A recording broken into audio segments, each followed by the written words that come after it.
Un tema de actualidad que tiene que ver con la polémica designación de 2 jueces por parte del presidente Mauricio Macri por decreto, ¿no? En comisión en la Corte Suprema, y un grupo de organizaciones que defienden los derechos de las mujeres, derechos sociales y derechos humanos, no solo cuestionaron el procedimiento que fue, bueno, impugnado por estas horas por un juez federal de Dolores, sino también la ausencia de mujeres en esos nombramientos. Y ahora vamos a hablar por qué es importante que se incorporen a los lugares de decisión más mujeres en la justicia.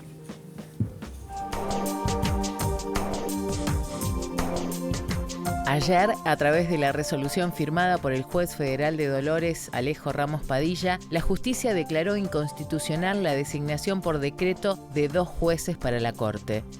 Fue un nuevo capítulo para una de las más discutidas medidas del nuevo gobierno de Mauricio Macri, que motivó, entre otras reacciones, que 14 asociaciones elevaran un comunicado para cuestionar el procedimiento de selección de los eventuales nuevos miembros de la Corte Suprema y para observar un detalle para nada menor, que no hay mujeres entre los designados. Es a todas luces un ejemplo de la falta de participación de las mujeres en los espacios de decisión, en especial en la justicia. ¿Por qué sigue ocurriendo esto?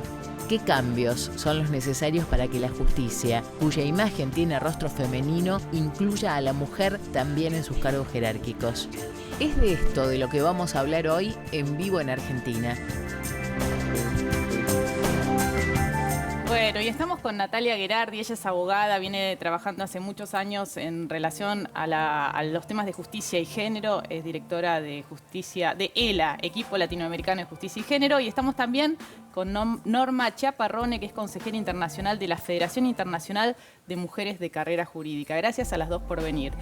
Y bueno, pensábamos, recién hablábamos un poco, a ver, quienes no están en tema dicen, bueno, ¿por qué es necesario pensar en la incorporación de mujeres, no solo en la Corte Suprema, que tuvimos 2, lamentablemente tuvimos que despedir a Carmen Argibay, una gran luchadora feminista, ¿no?, que hizo mucho desde su lugar ahí en la Corte Suprema, sino en otros lugares de decisión, porque no es lo mismo en la justicia ser empleada administrativa, jueza ordinaria o integrar una de las cámaras federales, por ejemplo, cámaras de casación, que son los lugares donde se derive mayor poder, ¿no?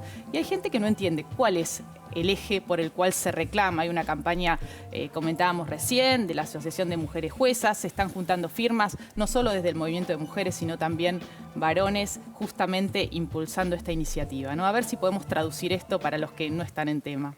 Bueno, creo que la presencia de más mujeres en la justicia, que es el reclamo que se escucha con más fuerza hoy en día, es parte de un reclamo más amplio que tiene que ver con mayor participación de las mujeres en espacios públicos, que quiere decir básicamente mayor apertura de la democracia, mayor diversidad de voces, no solamente en términos de mujeres y varones, sino más diversidad en general, mejora la calidad del debate público y eso mejora la calidad de la democracia.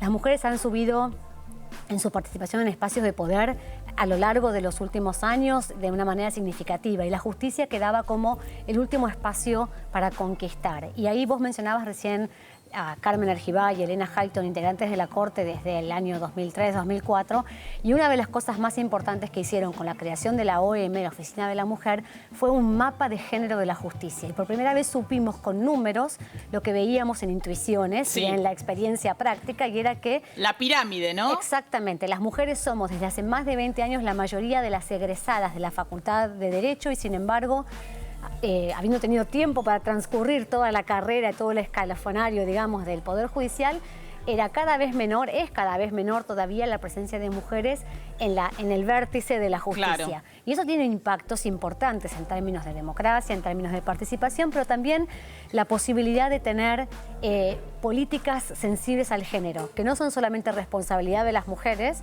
pero la experiencia nos indica que han sido las mujeres en la justicia las que impulsaron mejores políticas de género. Por ejemplo, Norma, ¿de qué tipo de políticas uno puede pensar que la presencia de más mujeres en lugares de decisión podrían influir?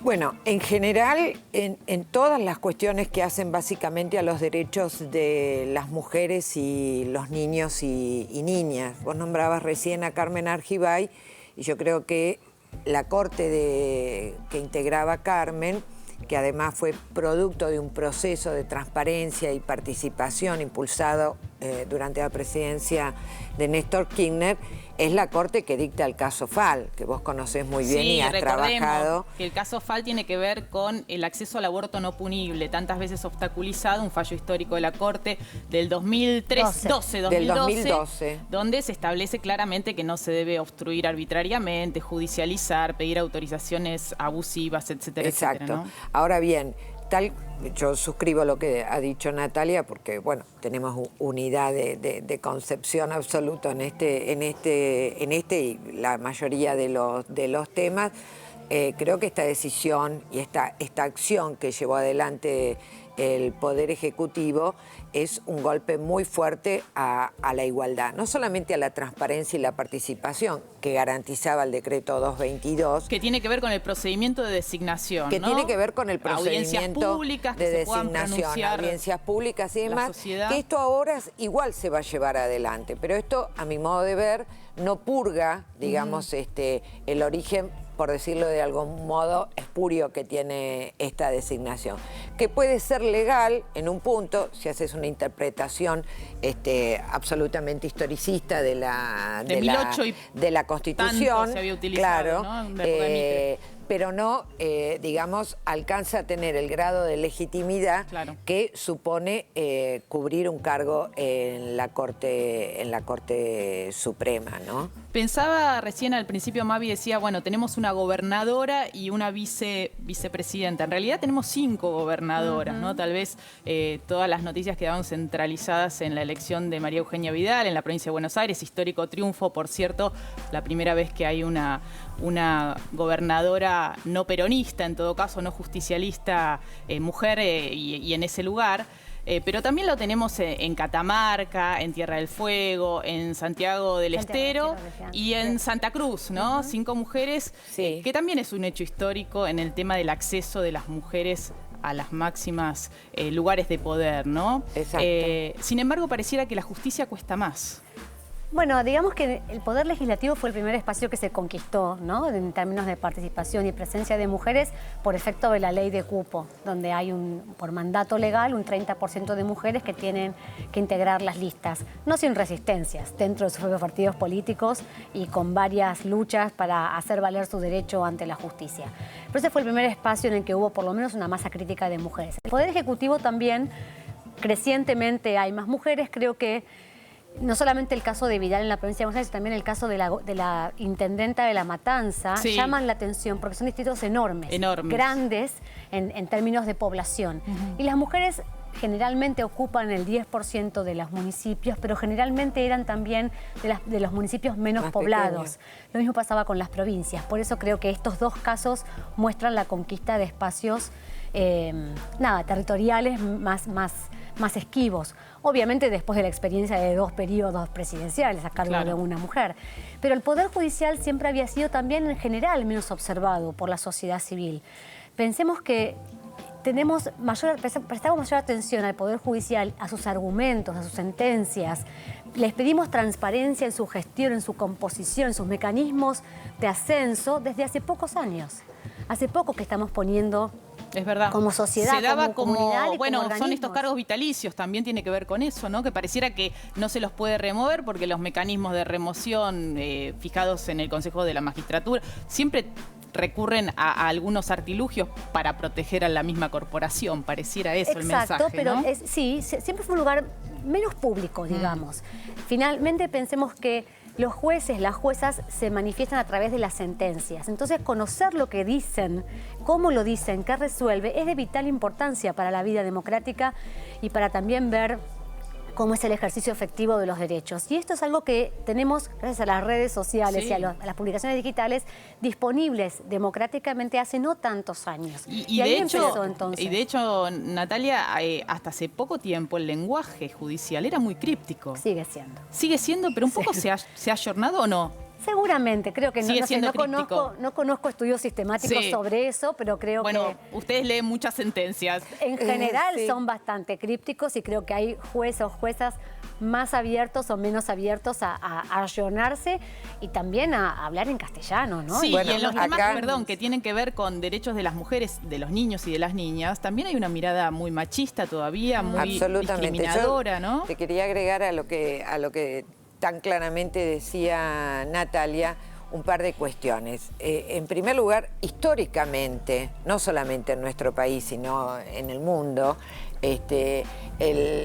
los poderes judiciales han sido los reductos más conservadores, ¿no? Es decir, más, digamos, remisos a producir cambios. Esto también tiene que ver con algo que vos mencionabas recién, que es con la forma en que son elegidos Claro. y con la forma en que son o deben ser Claro, porque no hay removidos. renovación, es muy difícil la Bueno, renovación. es que la Constitución nuestra garantiza la inamovilidad en sus cargos a los integrantes del Poder Judicial mientras dure su buena conducta. Esto es un sistema. Puede ser bueno, malo, nos podrá gustar más o menos, pero es digamos, el que está. Ahora, es cierto que esto hace que se produzca, digamos, un envejecimiento en los integrantes Claro. de ese Poder Judicial que también obstaculiza su renovación. Y también tiene otra cuestión de lo que hablan mucho algunos constitucionalistas, que es este carácter contramayoritario del Poder Judicial. ¿Qué quiere decir?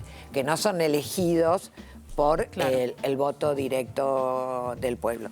Que tampoco digo ni que esté bien ni que esté mal, son temas para hablar y discutir. Pero esto también le da una forma a la corporación y un sentido diferente a, por ejemplo, las cámaras legislativas que se renuevan periódicamente. Claro. ¿Y creen que hay margen? Finalmente, bueno, quedó en suspenso la designación por decreto, se iban a abrir este proceso de debate en audiencias públicas. Pero hay margen como para que en esas dos designaciones nombradas por el presidente Mauricio Macri se incorpore, se cambie, haya alguna mujer. Hay toda una movilización, se están juntando firmas, está la presentación que han hecho las organizaciones, entre ellas ELA, justamente para que se contemple la posibilidad de volver a tener una corte con dos mujeres, al menos, ¿no? Creo que hay una parte del proceso que hay que tener en cuenta y hay que seguir de cerca. Ahora se abrió parte del reclamo de nuestras organizaciones y varias otras, este proceso del decreto 222 del 2003, que es el que establece un periodo de 15 días durante el cual la ciudadanía, las organizaciones, podemos presentar ante el Ministerio de Justicia nuestras observaciones a esas dos postulaciones concretas. Allí lo que tenemos que decir, lo que vamos a decir como organizaciones, y están diciendo varias personas, tiene que ver con analizar las candidaturas de estas dos personas, estos dos postulantes actuales, observando no solamente que son varones, sino en particular creo que lo importante es ver si tienen o no tienen una trayectoria, un interés, una vinculación con la igualdad de género. Porque como decíamos al principio, no es solamente responsabilidad de las mujeres mejorar la situación de la sociedad en términos de igualdad de género. Igual queremos mujeres en las cortes y en otros espacios por un tema de democracia, pero aún de los varones debemos exigir un estándar de compromiso con la igualdad de género y los derechos de las mujeres. Claro. Entonces, las observaciones creo que tendrían que ir dirigidas a eso para después también exigir la segunda parte del proceso, que es la audiencia pública ante el Senado de la Nación, donde las organizaciones, las personas interesadas, tenemos la oportunidad de presentar preguntas que queremos que le hagan a estos candidatos para conocer con mayor detalle sus ideas, sus pensamientos, sí, ¿no? exactamente, Sus en posturas. relación con este o con cualquier otro tema. Ahora, en cualquier momento de ese proceso, el presidente podría retirar uno o ambos postulantes, uno o ambos pliegos, y reemplazarlo por una y ojalá dos mujeres. Bueno. Entonces, ese es el seguimiento que hay que hacer y esa es, en realidad, la apuesta de un grupo importante de personas que excede el movimiento de mujeres. Eso es lo interesante, ¿no? Que ya no es un tema de mujeres como muchas veces se descalifica cuando hablamos de estas cuestiones que tienen que ver tanto con la democracia, ¿no? A veces no se asocia que la incorporación de mujeres a los lugares de decisión tiene que ver con más democracia. Así que ojalá Sí. el camino sea ese. Muchas Ojalá. gracias a las dos por Gracias a venir. vos. Gracias.